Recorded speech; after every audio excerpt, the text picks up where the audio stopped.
Hello everyone. So in today's lecture, we are going to look at some of the common loops which are used frequently in the programs, and we'll try to find their time complexities. All right. And later we are going to look at some functions which contains multiple loops, and we'll try to find their time complexities as well. All right. So let's get started. So here's our first example. We have a loop where we have an iterator I which initially is 0, and this loop is doing some constant work. So order of growth would of this work would be theta of 1.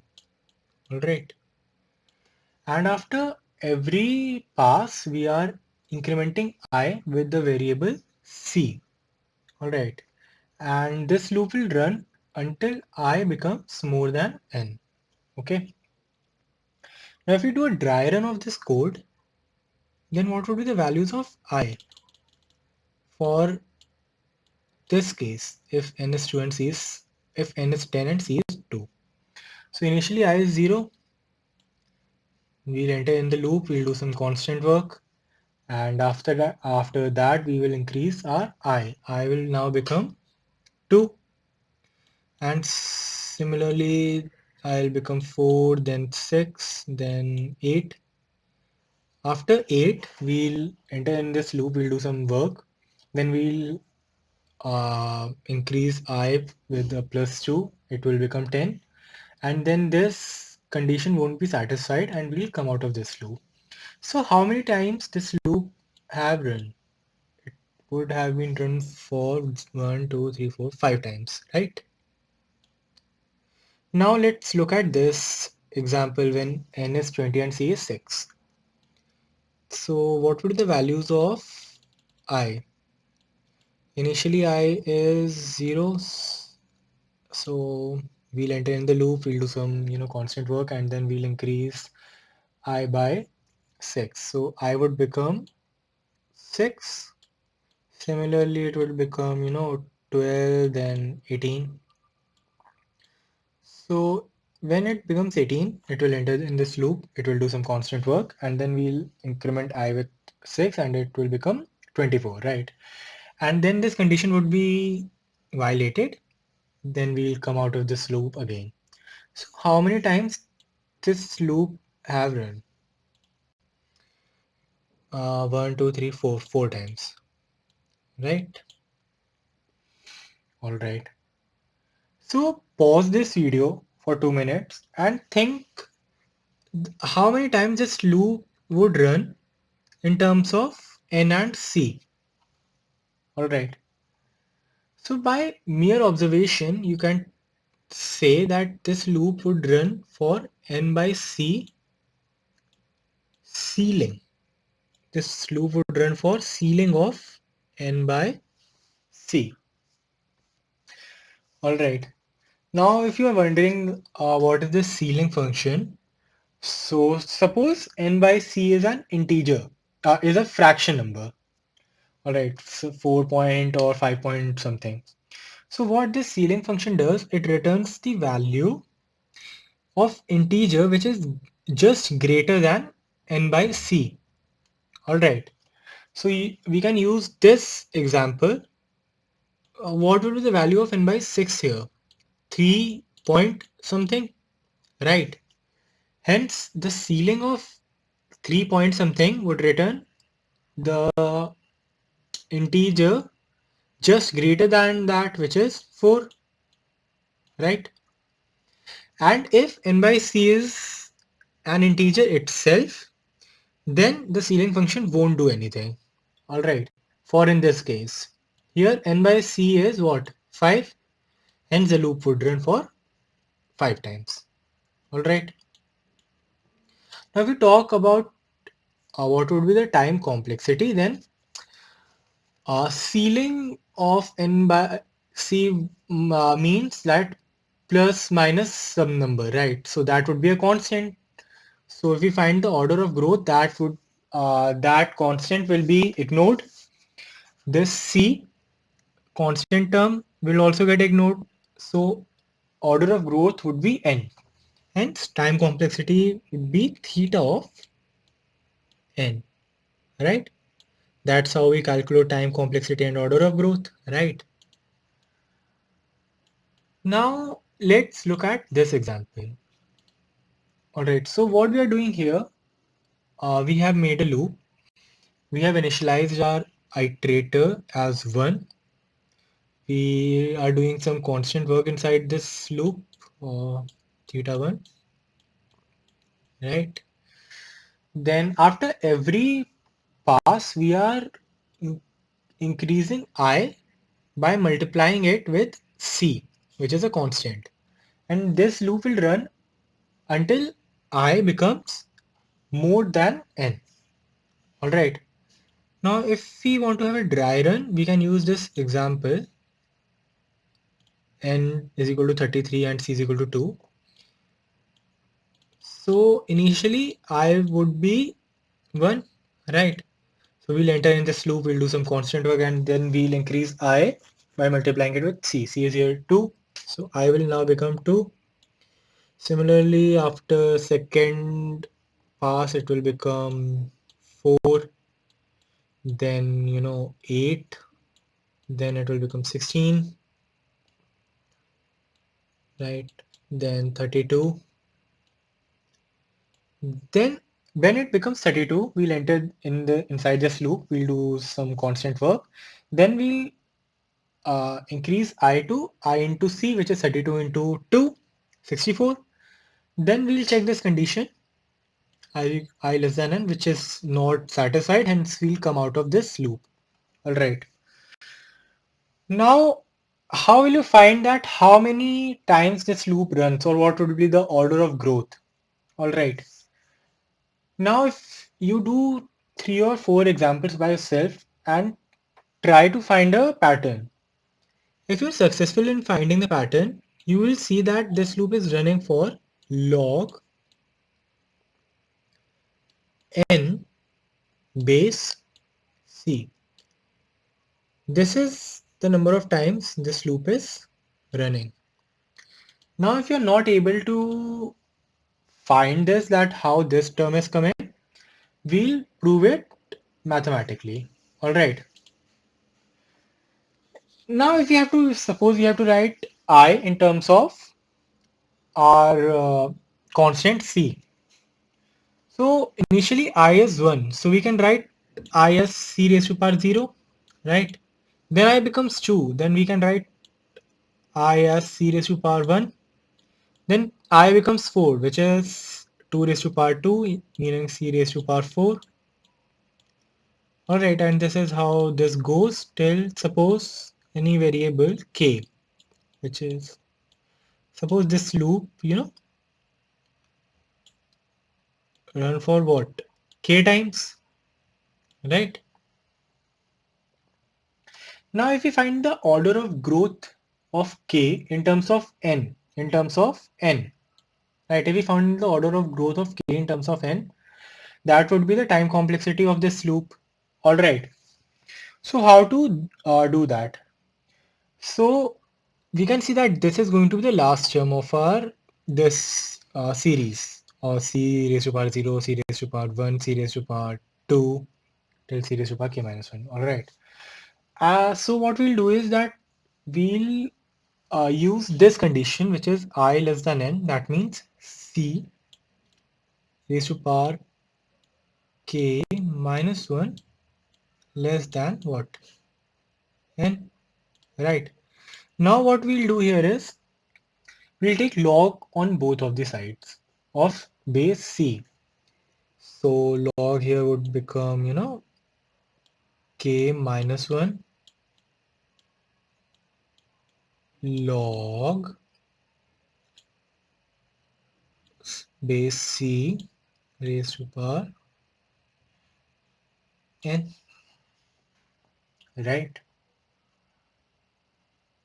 And then k final expression, 1 minute, yeah, log cn plus 1, right? Now if we find the order of growth of k, what we have to do? We'll ignore this one. This is lower order term, right? Also, when we have to find asymptotic notation, we'll also ignore the base term. So we'll ignore C also. So order of growth of K would then be what? Log of N only. Alright, because we have to ignore the base term also. Hence the time complexity here is going to be theta of log N. Alright. Now let's go to our third example. So here also there is our loop where we have declared our iterator initially as 2. We are doing some constant work of theta 1, right? And what we are doing is we have to run this loop until I becomes more than n. And how are we changing I? After every pass, we are swapping I with I raised to some power, some constant power. Here, constant is, in this example, here constant is 3. All right. Now let's look at this, like how will the dry run look like? All right. So IS2 first of all. Okay, as you can see, IS2 first of all. We'll go inside the loop. We'll do some constant work. All right. Then what will happen? We'll, in change I to I raised to power C. IS2 raised to power C. C is what? 3, which becomes 8. Yes. Now what will happen? We'll go inside this loop, we'll do some constant work, then we'll again change I, which is now is 8, to 8 raised to C. C here is 3. So it will become 8 raised to 3, which is 5, 1, 2. Alright. Now we'll again, check this condition. If I is less than n, 500, whether 512 is less than 510, which it is not, hence we'll come out of this loop and this loop will terminate. All right. Now, if you have to find the order of growth or time complexity here, we can use mathematics like we did in previous example to find it. All right.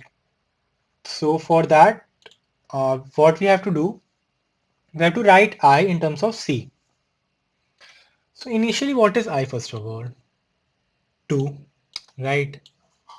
After that, I becomes 2 raised to power C, 2 raised to power 3 is equal to 8, right? After that, I becomes 2 raised to power C, which is 8 raised to power C, 8 raised to power 3, right? So this goes on and on, like 2 raised to power C, raised to power C, raised to power C, alright. Now if we have to write it more in a compact way, you can say this is 2 raised to power C raised to power 0. Alright. Okay, 1 minute. Yeah.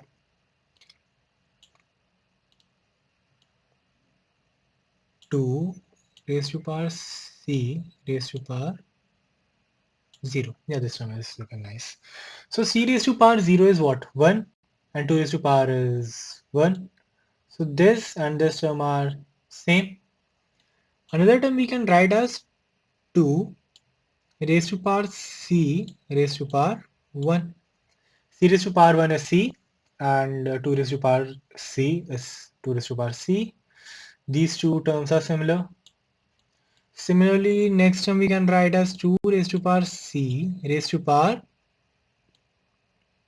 2. See, c into c becomes c square, which is similar to this one, c square, 2 raised to power c square. Another term becomes what? 2 raised to power c raised to power 3. These terms are similar. Another thing will come here, right? C into c into c, c cube. And suppose this loop runs still for k number of times. Right? This loop is running for what? K times, right?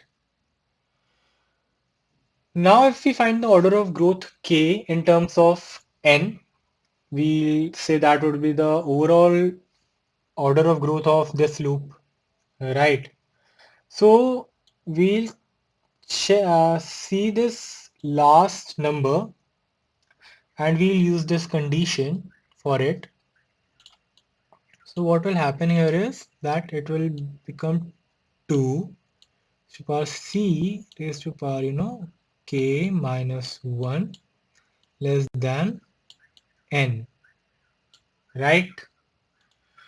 Now what we'll do here, we'll take log of base 2 on both the sides. This becomes c raised to power k minus 1 log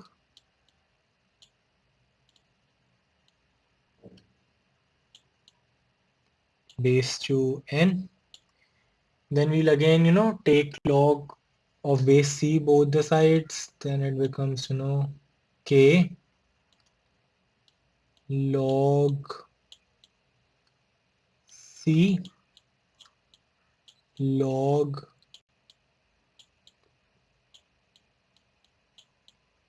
yes. After taking the log, I shifted one from left hand side to right hand side here. All right.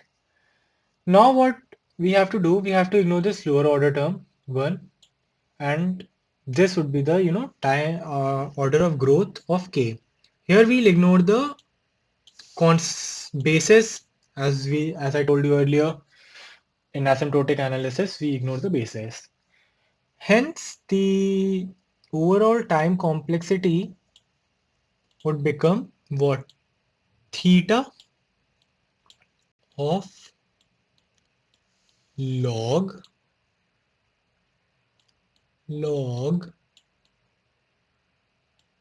n, right? And the time complexity of our third example becomes theta of log of n. All right.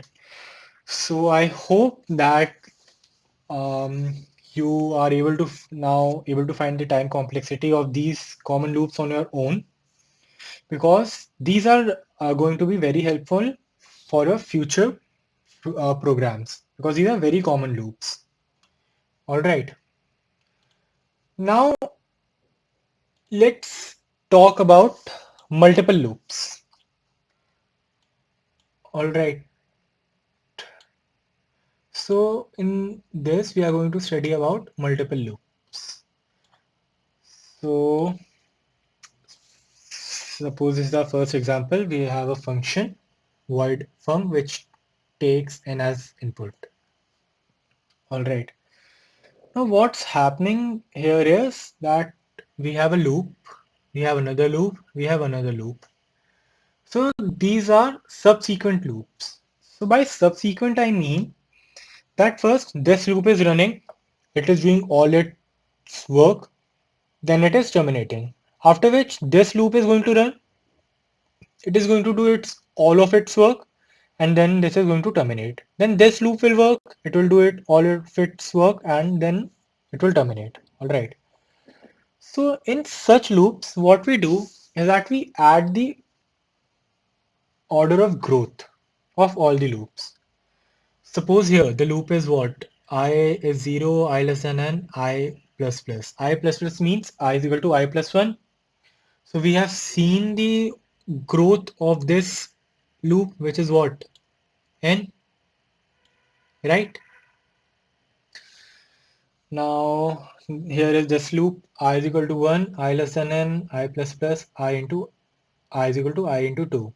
You know the order of growth of this one? We have studied it just now. Log of n is equal to, second example, I is equal to I into c, which is some constant. Here the constant is 2, right?